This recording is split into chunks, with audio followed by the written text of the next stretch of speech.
can't please every black person. That's one thing I realized.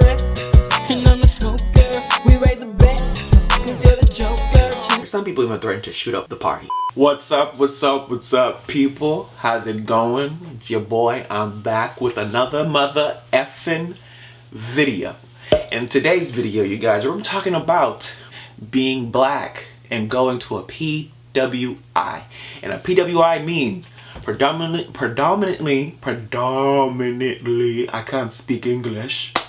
Predominantly white institution. If you've gone to a PWI, if you've gone to HBCU, guys, if you've gone to HBCU, because I know people in HBCUs, they love to come for people who go to a PWI. Which, to be honest with you, there's nothing really wrong with going to a PWI. Like, you still get a college experience. You probably don't get that experience for HBCU, but you definitely do, depending on, I guess, the college you go to that is a PWI. For me, fortunately, I still got a black experience. Anyways, let's continue.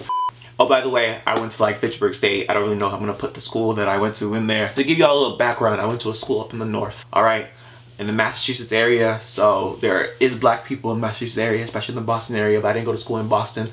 I went to school outside of Boston, like an hour away from, maybe an hour and some change away from Boston. I think that's how far it is. I think there's more of us there than there was before, but we were there, but of course it was predominantly white institution. If you go to a PWI and you're probably worried about like if you're gonna be able to party with people, unless you enjoy the way the Moonbloods party, you will party like them, you will get wasted and have a great time.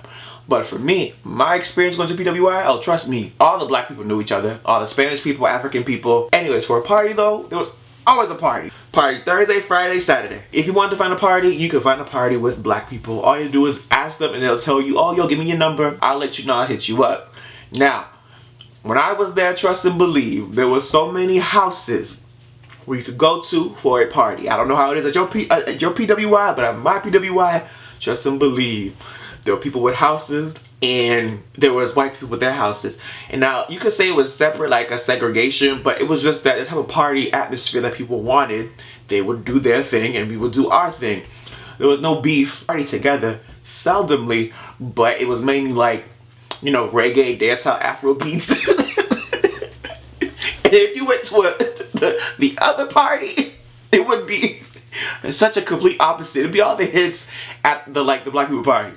But the white people party, it'd be like a song from 2002, from 2005, a good old throwback. And then what's that one song, Sweet Caroline? I'd be like, wow. Like, we play old music, but it'd be the music to be like, oh, okay, alright, but then the hits, the dance hall, the reggaeton, you know, the slow music, like, it'd be all that. It'd be a good old time. I can't complain about the partying, because I had a great time partying when I was in college, alright, at a PWI. Now, let's talk about being the only black student in the classroom. Now, my thing with being the only black student in the classroom is the fact that, like, you can look at it as like, oh, you're the speaker for all mankind. No, I'm really the speaker for myself.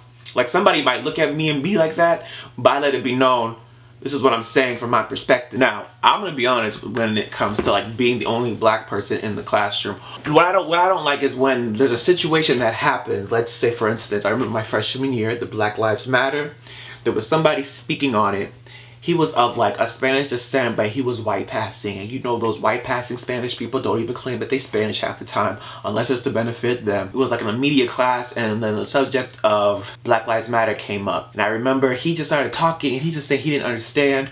He said there should be like a better way to do it. He doesn't see what the hoopla is about. He was just saying a whole bunch of stuff. And I'm sitting up here looking, and I'm just like, I said, are you serious? This man don't even know what he's talking about and why people are doing the things that they are doing. So, you know, sometimes you have to sit there and let people know, like, wow, no, the reason why people are protesting is because they're tired of lives being, but not understanding why we are important and why our lives matter and why cops are just shooting people left and right and there's no justice being served. It's not saying fuck cops, it's saying something needs to be done, because obviously nothing's being done. And I remember when I spoke my truth and I was saying what was said, you know, people got quiet. They got quiet because they got uncomfortable because somebody was speaking facts to them. I remember after class, the professor came to me and was like, thank you. And he understood what I was saying because he exactly knew where I was coming from. And another reason what it's like being the only black student is when you're like, when you have to do a project with certain people and they just overlook you. It's like you're not there. You start talking to them, you tell them something, and then all of a sudden someone else says it, they hear what they're saying. It's like, you didn't hear what the hell I just told you? I just told you that what they just said. I told you that in a fewer words.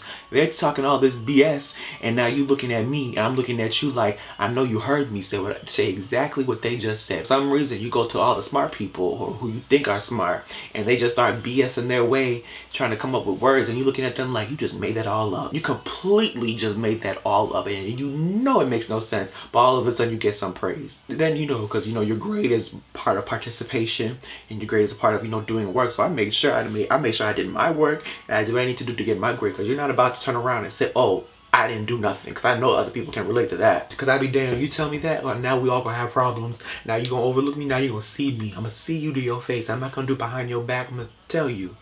They just overlook you. They want you to be the voice, and it's like, how? When the whole Colin Kaepernick thing happened, when I told you I was in the classroom, business classroom, the professor and some of the students were saying how dare Colin Kaepernick say anything, do anything, and disrespect the flag and not stand for the national anthem and things of that nature. He needs to find a different way. One, he wasn't disrespecting the flag. He didn't like what was going on. He's not going to stand for something. You didn't like Black Lives Matter, but he's sitting here silently protesting, not doing anything. Then he started to kneel, and an army veteran told him what they do when they lose a soldier, they kneel. And what did he do? He kneeled, and y'all still complain. Even the army veteran gave him the idea, y'all want to complain, which was very confusing to me. I didn't understand it when I was sitting there in that classroom, how they were just saying how he disrespected the flag, when quite frankly he was standing for something that he believed in. You want to find another way, he found another way, and he didn't do anything wrong, but yeah, you want to stand for a flag? Because the flag is so important, but yet there are lives that are being killed day in, day out, but find another way. I said it to the professor, and everybody got quiet. And I'm just sitting here like, how do y'all like just completely miss the point? Innocent lives are being taken because of people not seeing us for actual individuals. And then all this stuff turned into like an Our Lives Matter campaign. And the Our Lives Matter campaign was a response to the Black Lives Matter campaign. That was a campaign that I made with the Black Student Union. It was to give a personal approach to who are these black lives, who are we, and why do we matter? You can say Black Lives Matter. We say that all we want, but who are we as individuals? And that was the campaign I made that was supposed to go up for Black History Month, but it ended up being up in the library for the entire year. So basically what we did was we took pictures, we answered like 4 questions, and within those 4 questions we told people like who we were as individuals and why we matter. And I remember when the project came out, it was in the library, and it was in the library posted about everywhere. I think I had like maybe 18 people do it. Maybe it was like maybe 15 people do it. I think it was like 15 to 18 people, 50 to 20 people. I can't remember how many exactly. I'll show mine of what it looks like. And we posted it all around the library so people can see. It was like a big old deal, and it was like a newspaper and everything. And I remember there are people who were, they felt some type of way about it, but it wasn't until like a black person came to me and they told me how they felt some type of way about it at first. And I was like, why? They said that they thought we were trying to include everybody. I said, no, that's not what the Our Lives Matter is. I didn't say all lives matter. I said our lives. I said hashtag Our Lives Matter, which was a response to the Black Lives Matter. And it wasn't until I explained it and they actually read about it, they actually understood what was going on. There was no about inclusion of everybody. It was inclusion of ourselves and why we matter. Anybody could be a part of it, but it was mainly for us. But anyways, that was that. Now, let's get into the drama at going to a PWI. Now, in the sense of the Black, African, Spanish community, people who are like, minority, but I don't really like to say minority. Of course, it's going to be drama because, it's small. Everybody kind of knows each other. You're not friends with everyone, but you know of a lot of people because there's so many of you. You could literally name people if you wanted to a certain extent, because then I always forget people's names. Anyways, there's always drama, of course, but what college doesn't have it? You tend to realize people aren't as grown as they perceive themselves to be. Let's get into the racism drama as well. Now, y'all, when you hear an all-black affair, what do you think? I think the same thing when I hear an all-white affair. There was this party that we threw, the Black Student Union that I was a part of, and we called it, we threw a party, I think we called it the All Black Affair, and we posted it everywhere, whatever, and at the time, I think it was like sophomore year, that popular app, Yik Yak. I don't think it's still popular. It might be popular for people who are like coming into like freshman year or something, but like when I was doing it, it was only popular my freshman year and then it stopped, and then all of a sudden I think it came back my sophomore year in college. And that was like back in like what, 2015, 2016, around there, something like that. I can't really remember. And so there was people on Yik Yak going in on the people throwing the party. They were saying like, how dare the Black Student Union be racist and throw a party for just black people, calling it the all black affair. Again, when you hear an all black affair, what do you think? If you really think an all black people party, that to me, I just think you just sound stupid. Because I can say an all white affair and you would know that the attire is everybody wear white. If I say all black affair, all of a sudden it switches and you're saying about only black people can join because it was a Black Student Union hosting it. Are you serious? When I tell you they was going in, they said that we was racist. I don't understand that. They said that they need to start their own white people party. I didn't understand that because, like, again, if you're gonna say something, make it make sense, okay? Some people even threatened to shoot up the party, which then it got cops involved, and that was a whole different story.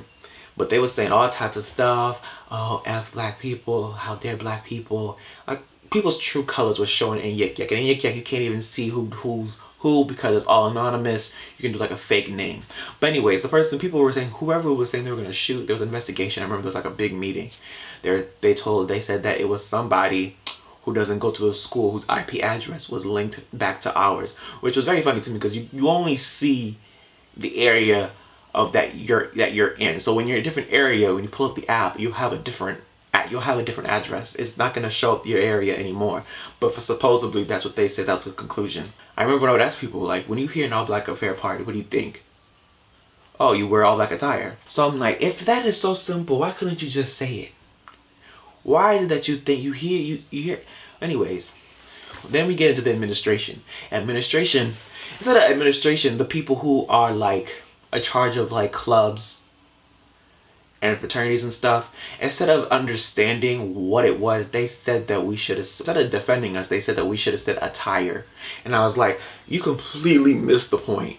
I've definitely seen somebody throw a party and they said an all white affair and everybody knew you were all white attire, a Black Student Union, and you're saying that we have to say attire. It's common sense. I don't see where it's not clicking.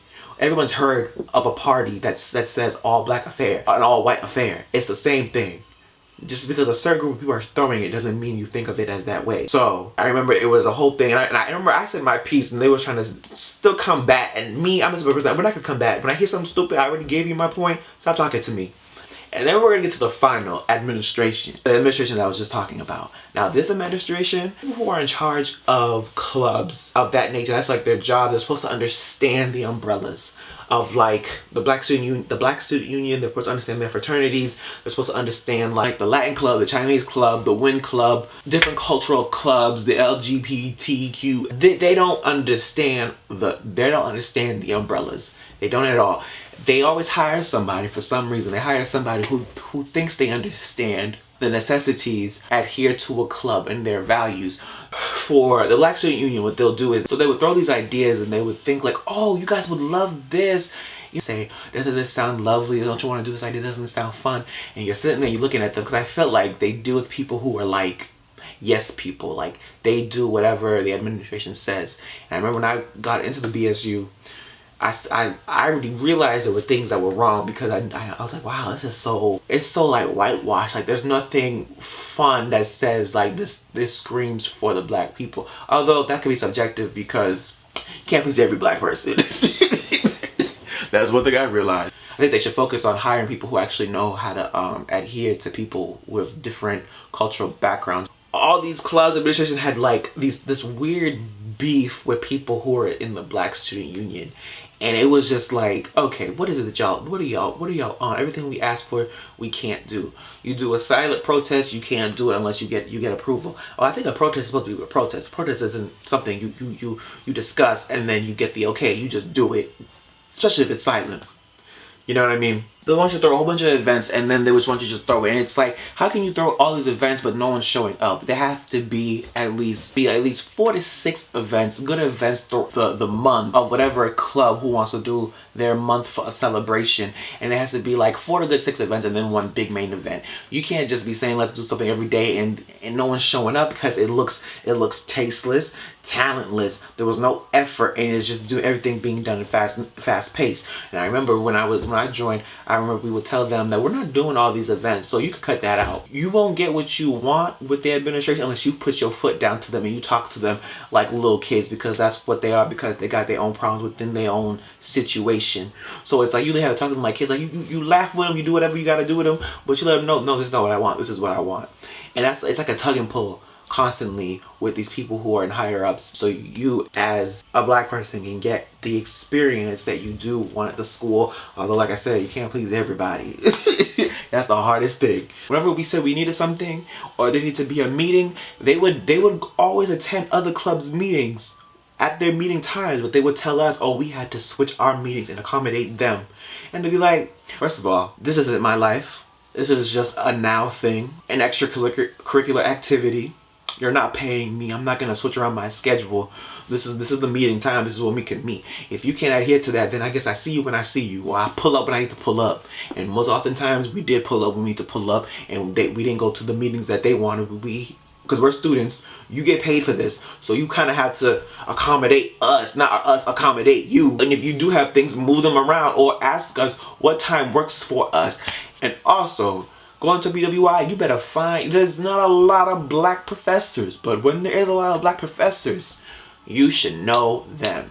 Some of them could be annoying, but some of them could be annoying in the sense of when they see a black person, they want you to do good. So especially if you're a black male and you go to a PWI, that black professor wants you to be good. But find one where they don't play games and they will help you and tell it like it is. Because when I tell you, when I found a professor who was actually cool, she told it like it is, she helped you, and she told you about what was really going on in the school. Because when I tell y'all, there's so much that goes on, so much BS, and how they don't even, for these clubs, don't even like to see the people of color actually win. Like, we've seen it, we've heard it, they've told us this, you know, because we did so well. We did win, you know, we did win, I think, some club of the year or something like that. Resumes, she helped me with classes, she helped me with like just understanding how to maneuver yourself through the college and how to just get what you need done, because these people, they're not really for you, and that was the truth, and you've seen it. But it's not all like that. There are some who are, but there's some who aren't, who really just, they're not about you. But anyway, guys, that is predominantly my PWI experience. I'm sure I can tell you loads of stories about my PWI. If you'd like to know more, I can definitely tell y'all. But anyways, thank y'all for watching the video. Hope y'all learned something, liked something, and could agree with me in if y'all could agree with me in anything that I've said, let me know. Let me know if I'm wrong. You could tell me. But anyways, that's all I gotta say. I'll see you in my next video. Peace.